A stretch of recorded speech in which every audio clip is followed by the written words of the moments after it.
Bueno, ya estamos de regreso en Región Emprendedora y a continuación en nuestro segundo bloque quiero presentarles a Katy Aguayo, subdirectora académica, y Jennifer Pizarro, coordinadora de creatividad del Colegio Alberto Bles Gana en Santiago, el colegio que lidera Ricardo Román, con quien conversábamos en el bloque anterior. Y vamos a conversar acerca de las experiencias que han tenido en la educación tanto Katy como Jennifer en este año complejo. Katy y Jennifer, bienvenidas a Arica, bienvenidas a Región Emprendedora. Hola, hola, muy buenos días a todos. Hola, muchas gracias por la invitación. Felices de estar compartiendo nuestras experiencias. Así es, así es. Bueno, parto con la primera pregunta. Y me la pueden responder juntas, digamos. ¿Cómo vivieron cada una de ustedes el comienzo de la pandemia? Fue algo loco. Yo estaba en pleno programa de televisión acá en Bolivia, en un programa que se llama Nada Te Detiene, que es una franquicia chilena que trajeron acá a Bolivia, y a nosotros nos agarró en plena pandemia y tuvimos que hacer todo un proceso de adaptarse, de estar en un set con mucha gente a tener que grabar el programa desde casa. ¿Cómo lo vivieron ustedes? Mira, en realidad, en primera instancia yo recuerdo precisamente ese momento, el que cuando declaran ya pandemia así declarado total, y nosotros como equipo nos reunimos en una sala. ¿Qué hacemos con nuestros 1.500 estudiantes entendiendo el contexto?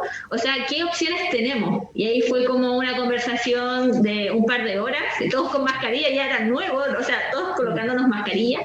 Y fue la conversación de cómo lo realizamos, qué tecnologías son más cercanas para ellos. Y luego llegamos a la conclusión y pudimos levantar un colegio en menos de 2 semanas.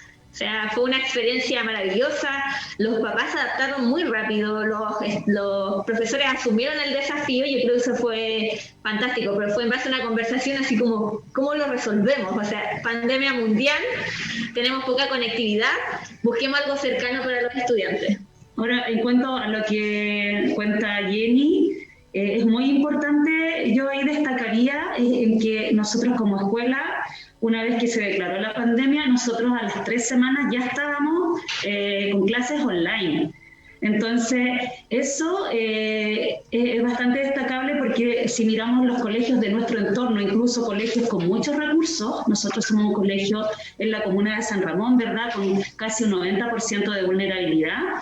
Y en comparación con colegios particulares, incluso nosotros iniciamos a las 3 semanas y los otros colegios iniciaron meses después. Y la verdad que esto yo lo atribuyo, bueno, principalmente a Ricardo, ¿cierto?, con este enfoque, ¿cierto?, desde el uso de las tecnologías para el desarrollo de habilidades, desde abrir estos mundos a la escuela, a nuestros profesores, desde usar las tecnologías como medio para el aprendizaje. Entonces pasó que, si bien tanto para nosotros y nuestros profesores fue un proceso difícil, complejo, por todo lo que esto conlleva, fue también un proceso muy, muy rápido de adaptación. Y hasta nuestros profesores nos comentaban lo sorprendidos que estaban los aprendizajes que en tan poco tiempo habían logrado, y no solo en el ámbito de competencias técnicas, del uso de las tecnologías, que ya lo veníamos trabajando y ya veníamos incorporándolo hace un par de años, sino también esta capacidad de adaptación a este cambio rotundo, extremo, porque en general somos un colegio abierto y flexible a los cambios. Sí, y de alguna otra manera son un colegio que ha roto esta forma de hacer educación, esta forma de vincular, de generar, de construir esta relación profesor-alumno. Pero, ¿cuáles fueron los obstáculos a los que ustedes se vieron expuestas cuando comenzó esta pandemia? Yo diría que, no sé si obstáculo, pero sí una barrera para nosotros fuerte es que, siendo una escuela vulnerable, no tuvimos, por lo menos en el año 2020, mucha conexión por parte de nuestros estudiantes. Teníamos conectados solamente a un 30% de estudiantes. Y desde ahí te quiero comentar 2 cosas. La primera es que para nosotros la conexión y el apurarnos en tener estas clases online funcionando, tal como señalaba Ricardo, no tenían un foco de pasemos la materia, hay que seguir pasando la materia. Tenían un foco muy puesto en lo que era seguir conectados con nuestros chicos, mantener el vínculo y por sobre todo contenerlos. Entonces, desde ahí surge nuestra preocupación de estos chicos que teníamos tan poquitos conectados, pero al mismo tiempo que armamos este plan online, también tuvimos que armar este otro plan de trabajo con estos chicos que no tenían acceso, que no se podían conectar, y desde ahí armamos un plan con todo nuestro equipo de asistentes de la educación que estaban aquí de punto fijo, ya todo el equipo académico y profesores trabajando a distancia, pero el equipo de asistentes, inspectores, auxiliares, psicopedagogos, el equipo de educación emocional de punto fijo aquí en el colegio, recibiendo estudiantes, entregando material físico, haciendo llamados, conteniendo emocionalmente incluso a las familias, a los papás, a los apoderados a través del teléfono o quien venía al colegio. Entonces, yo creo que desde ahí, yo creo que eso es lo que nos diferencia quizás de muchos otros colegios también. Sí.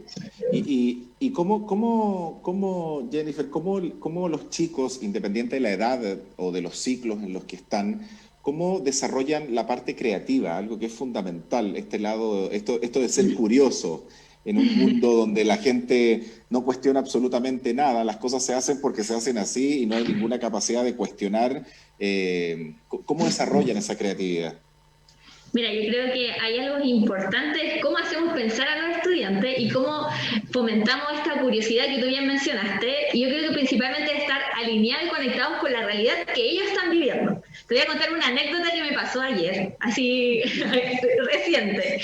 Ayer estábamos en la clase de creatividad digital, que tiene relación con programación, y hablábamos de los sprites, que son estos disfraces que utilizan en programación. Y los niños, y yo lo expliqué de una forma, y los niños me dijeron, profe, son como los skins que se usan en Fortnite.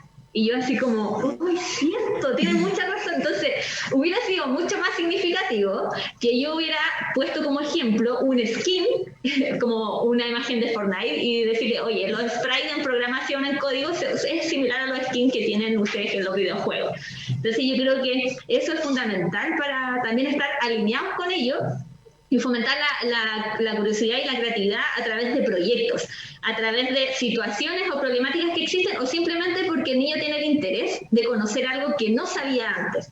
Yo creo que eso es fundamental, y en las clases, que pasa mucho, y bueno, aquí generó esta transformación de pandemia, que fue insistir en el desarrollo de estas habilidades a través de preguntas, a través de aprendizajes previos que ellos tenían, y cómo ese aprendizaje previo me ayuda a mí como profe para enseñar el contenido que yo quiero que ellos aprendan.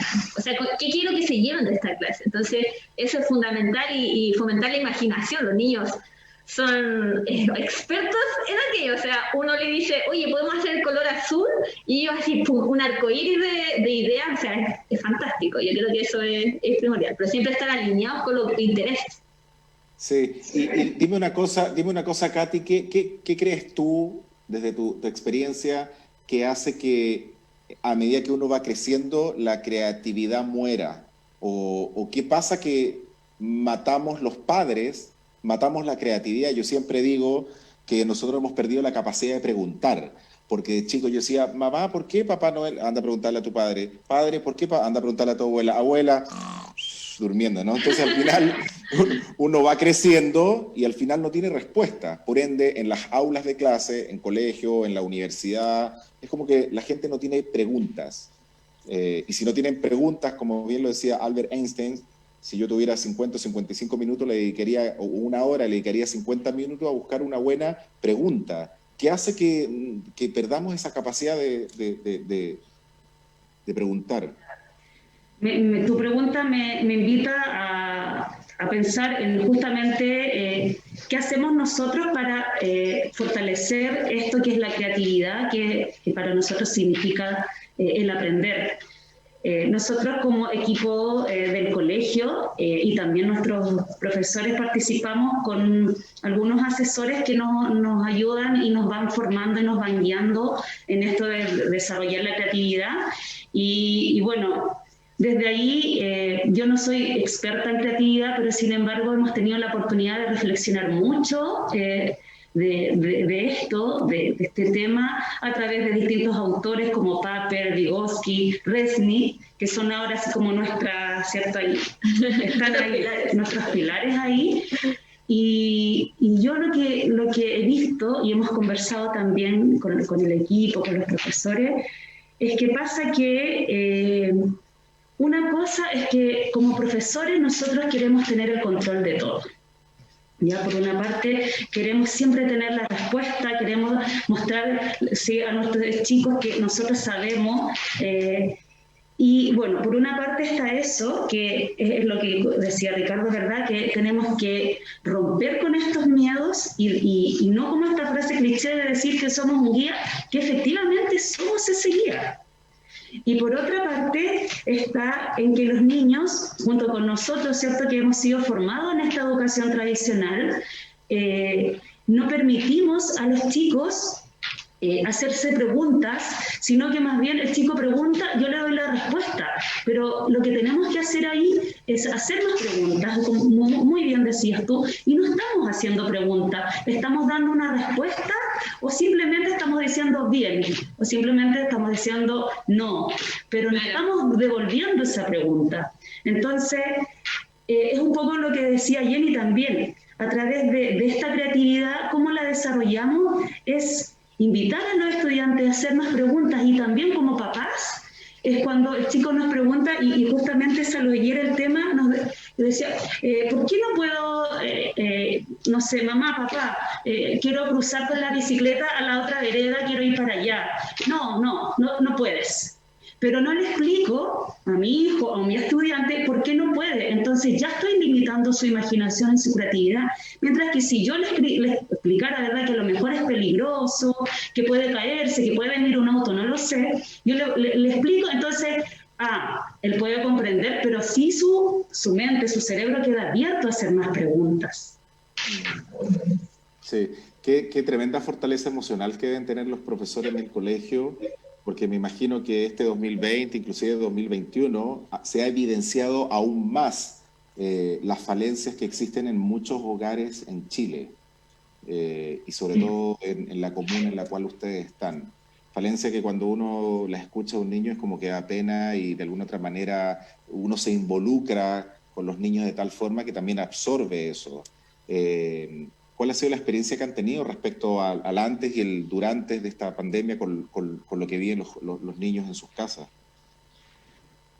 En particular, como mencionó Ricardo y bueno, Catherine al inicio, tenemos un equipo de educación emocional que está detrás apoyando principalmente estos casos que son un poco más complejos y son estas familias modestas que tienen dificultades muy emocionales. Un asistente social que está 24/7 ahí atendiendo casos y también nos mantiene alineados. Es importante, por ejemplo, desde el equipo de convivencia, que siempre ocurre un caso y se entrega al tiro la información que está sucediendo con ese niño, se hace el seguimiento, que eso es importante, que no es que sepamos la información, listo, subimos y se queda, sino que la seguimos avanzando. También nosotros como colegio buscamos, tanto para los profesores y para los adolescentes o los niños, cuidar también su salud mental. ¿En qué sentido? En que tampoco es que estamos con clases de las 8 de la mañana hasta las 5 de la tarde, como muchos colegios lo realizan. Nosotros en esta oportunidad solo tenemos jornada en la mañana y 2 clases en la mañana, y en ocasiones 3 porque es una vez a la semana el consejo de curso. Y ese consejo de curso se transforma en un espacio de acogida, de diversión. A veces los niños solamente quieren conversar, es como, y tú solamente lo escuchas, porque no se ven con sus compañeros o solamente chatean. Entonces yo creo que desde ese lado, nosotros siempre cuidando este espacio de que nunca va a ser tiempo suficiente. Eso lo tenemos más que claro cuando uno es docente o trabaja en el área de la educación. Pero sí nos hemos preocupado de que este docente tenga solamente 2 bloques o 3 bloques de clase y que estos bloques también sean breves, o sea, no de 1 hora y media, sino 45 minutos, que sea una clase no expositiva, sino que sea dinámica para que se entretenga tanto el profesor, como al estudiante, lo cual requiere mucha preparación para ese PowerPoint, que a veces uno lo ve como, es un PowerPoint, no, pero detrás hubo un momento que tú te sentaste, lo estás preparando y aquí van a hablar los niños y aquí, etcétera. Entonces, principalmente el equipo de educación emocional, el equipo de convivencia, como dijo Karen en un momento, se ha mantenido en ese contacto. Y a diferencia del 2020, este año tuvimos un mayor porcentaje de conectividad, o sea, hemos llegado a más del 50% de conectividad, y eso a nosotros nos sorprendió. Y tuvimos que tomar otra estrategia. El año pasado hacíamos clases por nivel, y este año tuvimos que hacer clases por curso.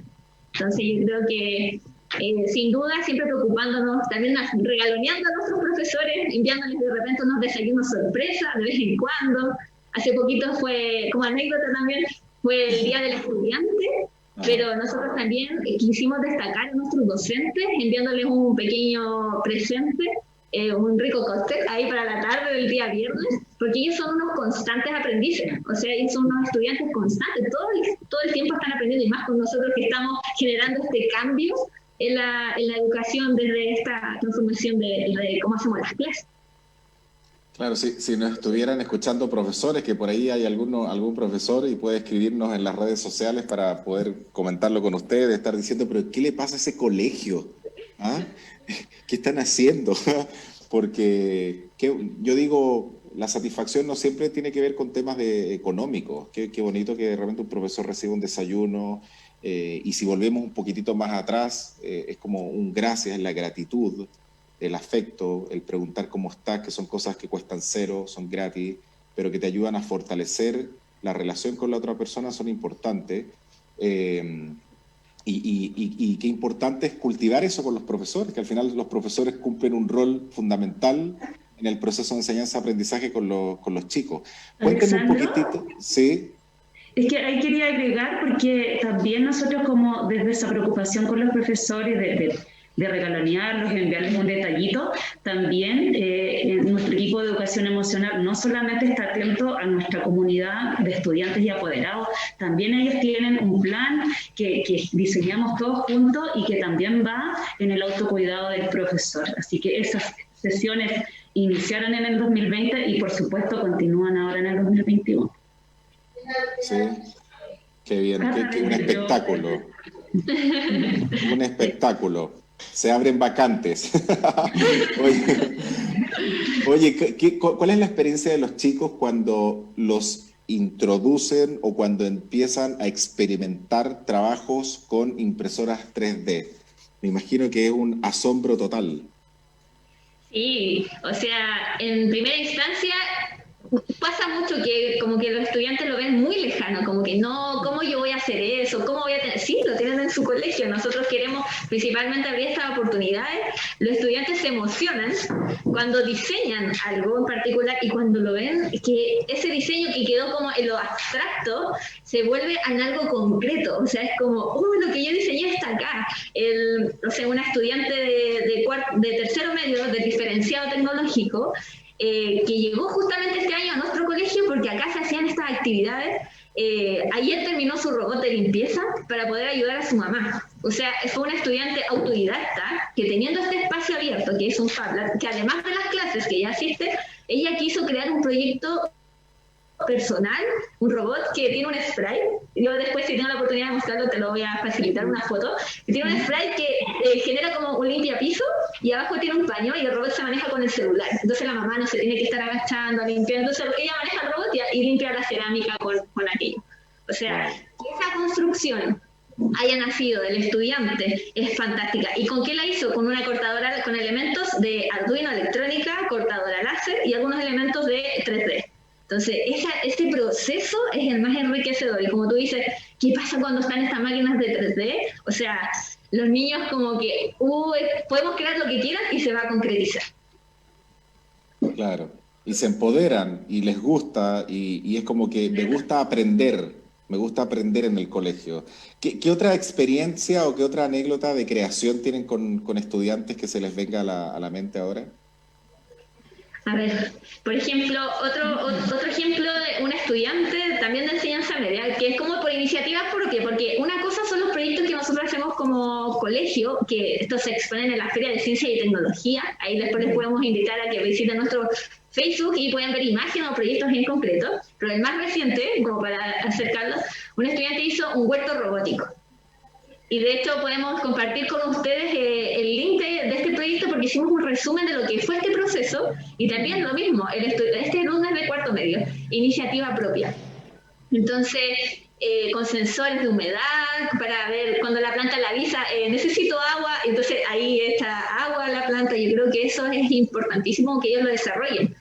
Y eso ha sido como el más cercano, o más aparte de este robot. Hay otros que están en proceso. Un estudiante de tercero básico, que nos pasó el 2019 cuando estábamos en presencial, aprendiendo Arduino, o sea, a través de códigos. O sea, para nosotros es como, lo veíamos como lejano, como un niño de tercero básico o un grupo de estudiantes de tercero y cuarto básico puede aprender Arduino y creando sus propios robots, armándolo, ensamblando. Yo creo que eso también es muy enriquecedor. Sí, y me imagino que los padres están felices porque de alguna otra manera el colegio se esfuerza y se compromete en hacer las cosas de forma distinta, no solamente también con los jóvenes, sino también con los padres y también con los profesores. Y eso yo creo que es admirable. Tenemos de todo, Alexandro, porque al igual como aún tenemos alguna resistencia con nuestros mismos profesores, también nos pasa con nuestros apoderados y estudiantes que no logran valorar esta forma, cómo lo queremos hacer, ¿cierto? Desde mirar la educación desde otra vereda, desde la experiencia, desde la creatividad, desde el uso de la tecnología para el desarrollo de habilidades, desde el yoga, desde la meditación trascendental. Entonces, algunos papás, incluso estudiantes, entonces cuando va el profesor y dice, ya vamos a trabajar un proyecto, porque también hemos estado mucho fortaleciendo lo que es el aprendizaje basado en proyectos. Entonces, el estudiante cuando tú lo sitúas y le propones, ya vamos a crear, vamos a experimentar, entonces, pero profesor, ¿por qué no pasa materia? O llega el apoderado y dice, ¿por qué no hay, por qué está el cuaderno vacío? ¿Qué pasa con la materia? Entonces, todavía estamos mucho en la educación tradicional y estamos en ese cambio que es un proceso bastante largo, diría yo. Seguro, seguro. Lo importante es que como colegio han dado el primer paso, la están llevando, están liderando, están teniendo esa visibilidad y seguramente hay muchos colegios que están detrás de ustedes viendo cómo hacen las cosas. Ojalá que el colegio pudiese tener presencia en otras regiones, porque yo estoy seguro, y principalmente en Arica, yo he conversado con muchos padres que tienen también estos descontentos de la forma en cómo ciertos colegios educan. Y yo creo que una de las preocupaciones que tenemos los padres es cómo preparamos a nuestros hijos para el futuro y cómo los preparamos para un mundo cada vez más cambiante, incierto, ambiguo y volátil. Cómo los preparamos para que puedan sobrevivir. No sé si la mejor palabra es sobrevivir. Pero en el contexto en el cual estamos, ¿cómo los preparamos para que sean felices? Yo no quiero que mis hijos sean millonarios, yo quiero que mis hijos sean felices con la carrera que quieran estudiar, no con la carrera que yo quiera estudiar, que ese es otro problema. Los padres quieren que los hijos estudien, tú tienes que ser abogado porque yo soy abogado y tienes que seguir la herencia familiar. Claro, el chico estudia Derecho, le entrega el título al papá, pero al final es como que termina manejando un taxi, y manejar un taxi no tiene nada de malo, pero... Oye, sí. Dale. Alexander, como para complementar lo que tú dijiste de cómo invitamos a otros colegios, nosotros somos muchos de compartir experiencia, y justamente hoy día en la mañana, a las 9:30 de la mañana, estuvimos hablando con un colegio de la región de Aysén. Es un colegio que es de la Escuela El Blanco, y también para compartir esta experiencia porque también quieren implementar este Fab Lab. Ellos son una escuela rural de 60 estudiantes. Entonces, imagínate las posibilidades que le podemos entregar a esa comunidad o a ese colegio, nosotros como Colegio Bresgana. O sea, y se puede generar una red muy linda, enriquecedora, que los niños de allá se conecten con nosotros. O sea, ya estamos en plan en ese proceso. Entonces, ese es un ejemplo de otros más que hemos realizado, que también fomentan esa comunidad educativa, que no solamente es que pasaba anteriormente, que uno hacía algo y era mío y yo me lo guardo y no lo comparto, nosotros al contrario. O sea, ojalá todos los niños del mundo pudieran tener la experiencia del Colegio Bresgana y todos los profesores también tengan esa experiencia. Y por último, comentar también como un dato, la mayoría de los profesores de nuestro colegio tienen a sus hijos acá, en este colegio. Bueno. Yo soy sobrino también. Entonces, bueno. algo está pasando, algo está sucediendo. Entonces, no sé si sea en todos los casos, pero es como también un dato que es importante. ¿Alcanzo a agregar, Alessandro, a lo Claro que sí? Claro que sí. Es que a partir de la reflexión que haces tú también y lo que cuenta Jenny de cuál es entonces, si como papás queremos que nuestros niños estén felices, queremos que también nuestros niños aprendan, por supuesto, no tenemos que dejar de lado tampoco, ¿cierto?, estas habilidades básicas que también mide el CIMSE de alguna manera. Sin embargo, no podemos estar trabajando y preparándonos en torno a eso. Para nosotros, el propósito y el rol de una escuela es esta educación integral. Y cuando digo integral, no es la palabra típica que dice una escuela. Para nosotros es fundamental el aprendizaje desde el ser individual, y eso tiene que ver con este ser emocional, desde considerar el contexto de este estudiante. Cuando el ministro, y también Ricardo lo mencionaba, ¿cierto?, está preocupado por la cobertura curricular, o sea, yo de verdad que duele, porque nosotros sabemos la realidad de nuestras familias, conversamos con nuestros apoderados, nuestros niños, nuestros profesores que un día tienen un mal día, porque justamente ayer conversábamos con un profesor, tenía un mal día porque tenía citado a 3 apoderados cuando le tocaba su turno presencial ayer, y 2 de esos apoderados solo le dijeron hola, y el resto fue llorar, porque habían perdido un familiar por COVID. Bueno, y a eso se suma toda la situación económica. Entonces, desde ahí, yo no puedo pretender estar focalizado en una cobertura curricular cuando primero me tengo que preocupar de qué están sintiendo y qué están viviendo nuestros niños y en qué condiciones van a aprender. Por lo tanto, yo creo que el rol de una escuela, y por lo tanto, como nosotros lo vivimos como escuela, desde todos nosotros, el equipo de gestión y nuestros profes, es abrir el mundo a nuestros estudiantes y permitir desarrollar estas habilidades también emocionales que le permitan enfrentar estos desafíos. Así es. Mira, si yo pudiera volver al pasado, lo haría solamente para estudiar en el colegio Alberto Blesgana. Nada más. Katy y Jennifer, agradecerles por compartir este espacio en Región Emprendedora. Mucho éxito a la gran e importante labor que cumple cada uno de ustedes y todo el equipo en el día a día con los apoderados y con los estudiantes del colegio. Muchísimas gracias a ti por la invitación y la oportunidad. Siempre es una oportunidad poder compartir estos espacios. Sí, muchas gracias también a ti, Alexander, porque es importante entender y saber lo que está sucediendo en distintos colegios de nuestro país. Y que gracias. Mucha energía y ánimo a aquellos que están ahí siempre, a los profesores, a los papás que le ha tocado. Eso, fuerza a nuestros profesores y padres y apoderados de todo Chile. Así es. Yo les mando también un cordial y un afectuoso saludo a toda la comunidad del colegio y también agradecer a todos quienes escucharon el programa de hoy por Radio Capísima 104.9 FM y también a quienes nos vieron por las diversas plataformas en Facebook, Instagram, YouTube y Twitter. No se olviden que el programa va a tener un reprise el domingo en la mañana. Cuídense y cuidemos a los demás. Esta pandemia la superamos todos con compromiso y con voluntad. Quédense en nuestra sintonía y disfrute de la programación de Capísima Multimedial. Nos vemos el próximo viernes. Que tengan un buen fin de semana.